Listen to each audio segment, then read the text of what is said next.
Whenever Jesus was asked to give a sign, he refused to do so.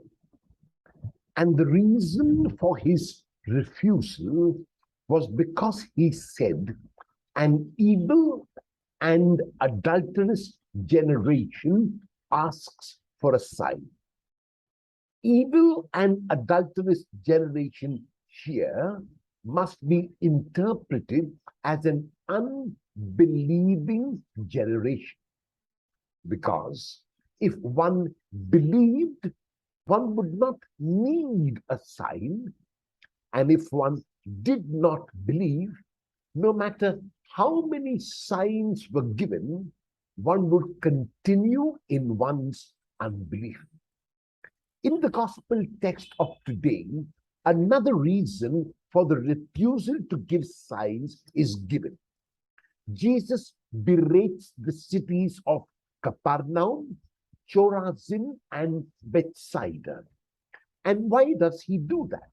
Because it was in these towns that he did mighty works, that he did stupendous works which were visible for all to see, tangible works like reaching out to those who were invalids, curing the sick, healing the blind, cleansing lepers, making the deaf hear and the dumb talk, and even raising the dead.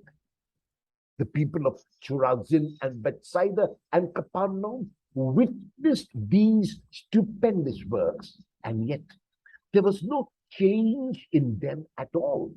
It did not make any impact on them in a positive manner. At that particular moment, they were moved and they were stunned and they were impressed. But that lasted for only a brief moment. And that is why Jesus says today that it would have been better for him if he had worked those stupendous works in what were known as the bad lands of Tyre and Sidon.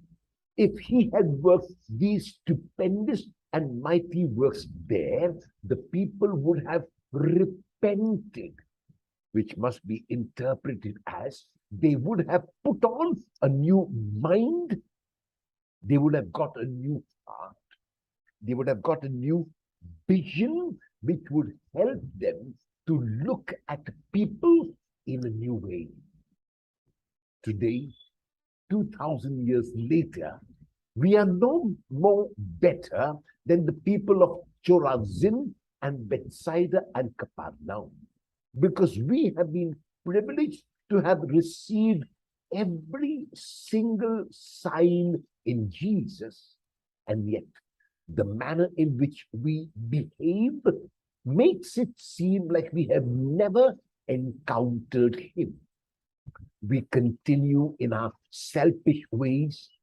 We continue in our self-centered ways. We have no concern at all for the other.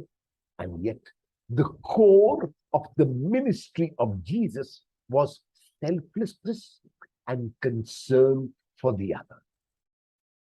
Will the woes that Jesus pronounced on Chorazin and Bethsaida and Capernaum apply to me today?